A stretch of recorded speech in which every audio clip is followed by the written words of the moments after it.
I'm Hillary Barsky for Good Morning America Now. My guest is Donald Trump. We don't have a crystal ball. No one has a crystal ball. But the real estate market, where do you think it's headed in the long run? Well, this is a great time to buy. I'm buying a lot of things now, and 2 years ago I wasn't buying. You weren't very saying much. that.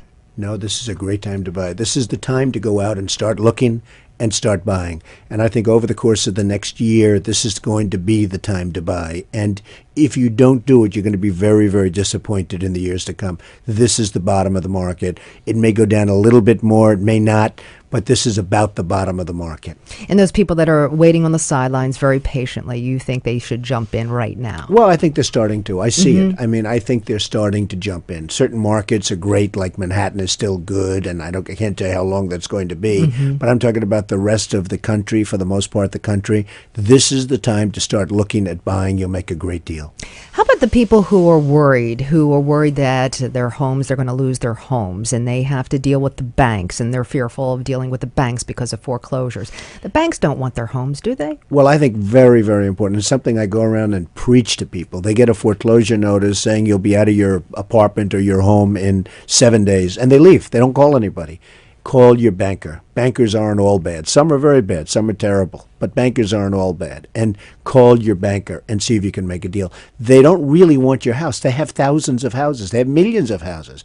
They want to make a deal. They don't want to put security in. And as I just said on Good Morning America, I just was with Diane, and I made the statement, and I made it very loud and clear. They put security in. The security robs the place. It's ridiculous, okay? They take out the refrigerator. They take out the stove. It's ridiculous what goes on. So the last thing the banks want is your house, and you can go and make a great deal with the bank.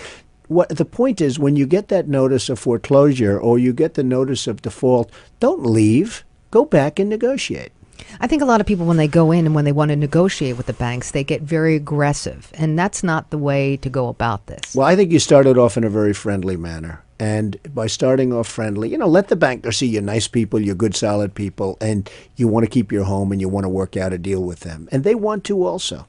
There are deals to be had, and that's what we're talking about this morning, because there's so many homes on the market. There are great deals to be had right now, and frankly, the banks have let down the country because they don't have financing, they don't have money. They've been writing off billions and billions of dollars, and they're not in a good position to loan. It'll come back eventually, but right now the banks are not in a position to loan.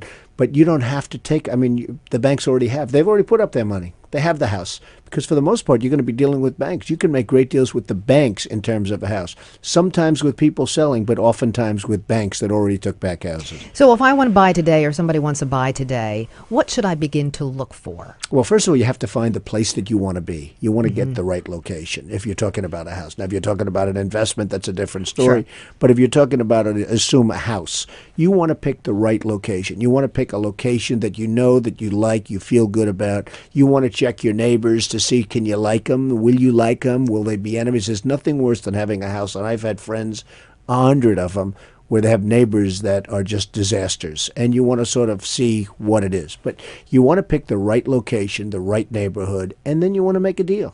And also, can you find out, Mr. Trump, where things are, construction things that are happening in a couple of years or so? Well, you have to trust your instinct to a certain extent. Real estate is really a local business, and I've always felt it was a local business. I focus more in New York. I'm all over the world, but I focus more in New York because I really know every inch of New York City.